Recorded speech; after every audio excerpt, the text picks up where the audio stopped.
बाईस जून की रात जब ईरान की मिसाइल लॉन्च हुई तो कतर समेत सभी खाड़ी देशों में कोहराम मच गया।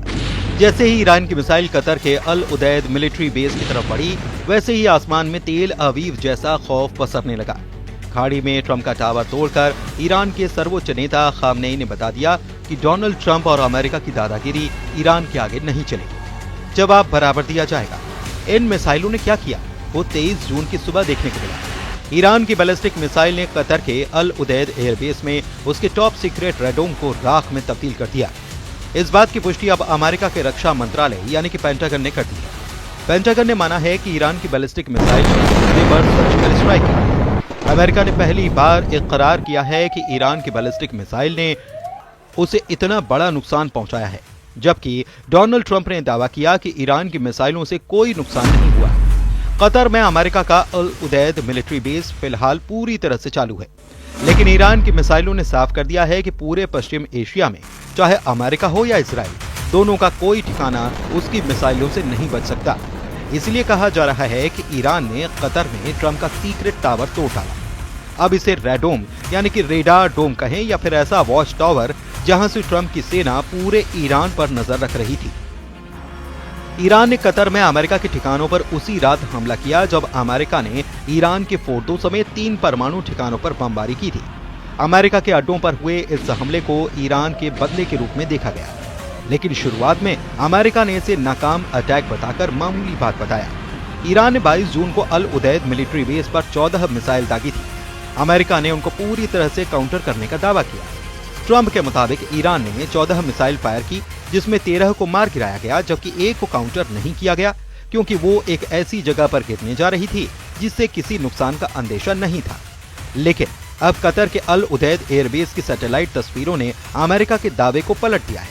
अमेरिका ने दावा किया था कि अल उदैद एयरबेस पर हमले से पहले अमेरिका ने यहाँ के सभी अपने विमान हटा दिए और सिर्फ इमारतों और रडार को ही बचाए रखा था। उसके सैनिक भी बंकर में छिपे हुए थे।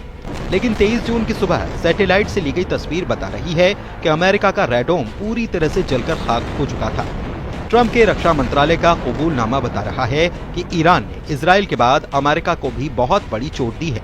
ईरान की मिसाइलों की काट न इजराइल के पास है न ही अमेरिका के पास, ये बात भी साबित हुई है।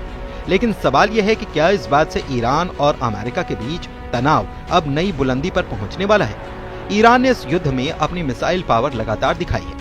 ईरान पर हमला हुआ, तेल अवीव और हाइफा जैसे शहर फिर दे लेंगे, ये वार्निंग ईरान से बार बार आ रही है। ईरान के एक बड़े जनरल ने ऐसी वार्निंग दी है जिसकी टाइमिंग बहुत खास है।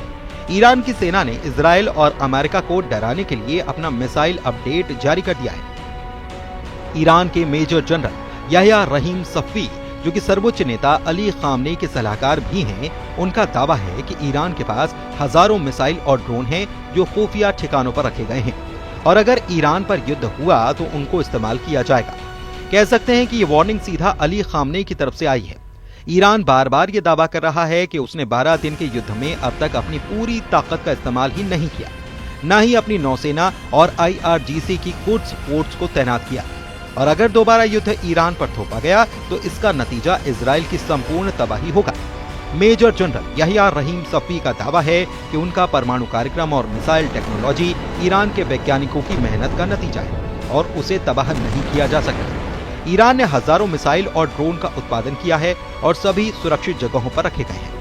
ईरान की तरफ से ऐसी वार्निंग इसलिए आ रही है क्योंकि हाल ही में नेतन्याहू और ट्रंप की मुलाकात हुई। नेतन्याहू ने अमेरिका जाकर ट्रंप को अपना आगे का प्लान बताया। इस मुलाकात को लेकर नेतन्याहू के हौसले बहुत ज्यादा बुलंद हैं। अब अमेरिका और इजराइल गाजा को लेकर कुछ बड़ा करने वाले हैं, इसका इशारा नेतन्याहू ने दिया है। नेतन्याहू ने कहा है कि उन्हें अब भी गाजा में काम पूरा करना है, सभी बंधकों को रिहा कराना है, हमास की सैन्य और शासन क्षमताओं को खत्म करना है, क्योंकि गाजा का एक अलग भविष्य होना चाहिए हमारे लिए और सभी के लिए। कोई भी देश इससे कम पर समझौता नहीं करेगा और इजराइल तो निश्चित रूप से नहीं करेगा। उधर ईरान की मिसाइलों को लेकर खौफ अब भी फैल रहा है, क्योंकि ईरान की तरफ से लगातार मिसाइलों के जखीरे पर आने वाली खबरों ने इजराइल और अमेरिका को टेंशन देनी शुरू कर दी है। इजराइल पर हुए हमलों में ईरान की जिन मिसाइलों ने तबाही मचाई, उनमें सबसे खतरनाक फत्ताह 1 और खैबर शिखर मिसाइल शामिल है। इसमें कद्र और इमाम मिसाइलें भी शामिल हैं। फतह हाइपरसोनिक मिसाइल की रेंज 1400 किलोमीटर है। खैबर शिखर मिसाइल की रेंज 1450 किलोमीटर है। कद्र मिसाइल की रेंज 2000 किलोमीटर तक है और इमाद की रेंज 1700 किलोमीटर है। तेल अवीव से हाइफा और अशदोद से लेकर बीर शिबा और शेफौल जैसे छोटे शहरों पर भी इन्हीं मिसाइलों से हमले हुए हैं। और अल उदैद एयरबेस पर हुआ नुकसान भी बता रहा है कि ईरान की मिसाइल किसी भी अड्डे को राख में तब्दील कर सकती है। ईरान के कमांडर लगातार इजराइल और अमेरिका को वार्निंग दे रहे हैं और उसे हल्के में लेना इजराइल और अमेरिका दोनों को भारी पड़ सकता है। कतर में अल उदैद मिलिट्री बेस में अमेरिका का कम्युनिकेशन सिस्टम तोड़कर ईरान ने इरादे जाहिर कर दिए हैं। ईरान बता रहा है कि ट्रंप का हर टावर उसके रेडार पर है और मिसाइलों की रेंज में है। कतर में ट्रंप का रेडार उड़ाया एक बड़ा हमला है। इसलिए कहा जा रहा है कि ईरान ने कतर में ट्रंप का सीक्रेट टावर तोड़ डाला है। लेकिन 12 दिन के युद्ध का नतीजा न इजराइल के पक्ष में आया न ईरान के पक्ष में। 12 दिन के सीज फायर के बाद ईरान पर इजराइल के हमले बंद हुए और इस तरह इजराइल के शहरों पर ईरान की मिसाइलों की बारिश भी बंद हो गई। हालांकि अब ये सवाल उठने लगा कि क्या वाकई ईरान के परमाणु ठिकानों पर अमेरिका और इजराइल का जॉइंट ऑपरेशन कामयाब रहा। वैसे युद्ध हुआ तो ईरान के मिसाइल गोदाम फिर सैकड़ों मिसाइल लॉन्च करने के लिए तैयार हो जाएंगे। इस बात की गारंटी बार बार दी जा रही है। ये बात नेतन्याहू बहुत अच्छी तरह से जानते हैं और ट्रंप को भी इसका एहसास हो चुका है। ऐसे में ईरान की मिसाइल का धमाका कहां होगा, कौन सी मिसाइल कहां गिरेगी, इसे लेकर न सिर्फ इजराइल के मिसाइल ट्रैकिंग रेडार सिस्टम काफी प्रेशर में आ जाएंगे, बल्कि पश्चिम एशिया में अमेरिका के तमाम मिलिट्री बेस भी ईरान का टारगेट बन जाएंगे। वैसे भी ईरान को अब रूस को खुल्लम खुल्ला साथ मिलने लगा है। रूस ने अमेरिका और इजराइल दोनों को चेतावनी दी है कि अब ईरान के खिलाफ युद्ध खत्म हो चुका है, यानी कि अब जंग दोबारा नहीं होनी चाहिए या ईरान पर अब हमला बर्दाश्त नहीं किया जाएगा। रूस के तेवर देखकर ईरान भी तैयार है। ईरान में IRGC कमांडर हुसैन सलामी की वर्दी को छूकर कसम खाई गई है कि इस बार अगर हमला हुआ तो न इजराइल बचेगा और न ही अमेरिका के अड्डों को बख्शा जाएगा। मॉस्को से लेकर तेहरान तक ईरान और इजराइल का रुका हुआ युद्ध एक बार फिर से उबाल खा रहा है। ईरान के सेना अध्यक्ष अब्दुल रहीम मूसवी के मुताबिक अगर ईरान अपनी विनाशकारी ताकत दिखाएगा तो अमेरिका भी नेतन्याहू को नहीं बचा पाएगा। ईश्वर की कृपा है कि हम तैयार हैं। ईरान के लोग भी किसी भी साजिश को शुरुआत में ही कुचलने के लिए तैयार हैं। ईरान और इजराइल का युद्ध पूरी दुनिया ने देखा और सबको लगा कि यही तीसरे विश्व युद्ध का ट्रिगर पॉइंट है। अब पूरी दुनिया दो हिस्सों में बटेगी और एक खेमा दूसरे खेमे पर इतने बम बरसाएगा कि इसका अंत दुनिया के खात्मे के साथ होगा। वैसे अल उदैद एयरबेस पर हमले की तस्वीरें ये बता रही हैं कि ईरान को गंभीरता से लेने की जरूरत है। ये सीधे सीधे नेतन्याहू और डोनाल्ड ट्रंप को चेतावनी है। 12 दिन के युद्ध यानी कि इजराइल के हमलों में ईरान को नुकसान तो बहुत ज्यादा हुआ, लेकिन इस जंग का फैसला अभी सीज फायर के साथ ही हुआ है, यानी कि ईरान और इजराइल दोनों अभी एक प्लेटफॉर्म पर हैं। बेशक जीत का ऐलान दोनों तरफ से किया जा रहा है। दुनिया ने तेहरान और ईरान के बाकी शहरों पर इजराइल के हमलों को देखा है। दुनिया तेल अवीव से लेकर हाइफा और इजराइल के बाकी शहरों पर ईरान के मिसाइल हमले भी देख चुकी है। हालांकि अमेरिका में बंकर बस्टर एक्ट ने बहस छेड़ दी है कि इजराइल को अब B-2 बॉम्बर दे दिए जाएं, ताकि नेतन्याहू खुद ईरान पर अटैक करने के लिए हमेशा तैयार है और अमेरिका को सीधे शामिल होने की जरूरत भी नहीं होगी।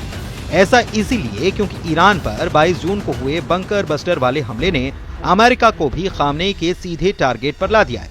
इसीलिए बंकर बस्टर एक्ट से इजराइल को 10 गुना ताकत देने की तैयारी शुरू की जा चुकी है। सवाल है कि क्या अब युद्ध दोबारा शुरू होने का खतरा नजर आ रहा है, क्योंकि पुतिन ने इजराइल और अमेरिका के इन्हीं तेवरों को लेकर साफ शब्दों में धमकाया है। सवाल है कि रूस को ऐसा क्यों लग रहा है कि इजराइल और ईरान का युद्ध फिर से शुरू होने वाला है। ईरान की सेना के चीफ ऑफ स्टाफ ने कहा कि उन्हें शक है कि इजराइल सीज फायर का उल्लंघन जरूर करेगा और अगर ऐसा होता है तो ईरान अगली बार से कई गुना ज्यादा ताकत से ऐसा जवाब देगा कि इजराइल और उसके साथ ही हैरान रह जाएंगे। 12 दिन के युद्ध के दौरान इजराइल के हमलों में ईरान के करीब 1100 लोगों की जान गई। इनमें उसके कई सैन्य कमांडर और वैज्ञानिक शामिल थे। तेहरान में IRGC के कमांडर्स की याद में एक सभा हुई। खास तौर से IRGC चीफ हुसैन सलामी को याद किया गया। ईरान की सेना अपने बड़े बड़े कमांडर्स को खोने के बाद एक बार फिर से मजबूत दिखना चाहती है। ईरान के सेना अध्यक्ष ने कहा है कि हमने दुश्मन के लिए एक विनाशकारी योजना तैयार की थी, लेकिन युद्ध खत्म होने की वजह से ऐसा मौका नहीं मिला। अगर अब किसी ने गलती की तो उस विनाशकारी योजना को लागू किया जाएगा। यानी कि इस बार ईरान की वार्निंग इजराइल के साथ साथ अमेरिका यानी कि डोनाल्ड ट्रंप के लिए भी है।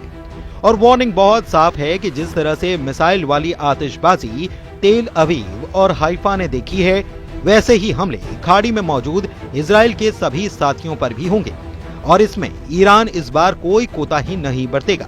ट्रंप भले ही अमेरिका का स्वतंत्रता दिवस मना रहे हों, लेकिन पुतिन का साथ मिलने के बाद ईरान के कमांडर्स की वार्निंग को हल्के में लेना बड़ी गलती साबित होगा।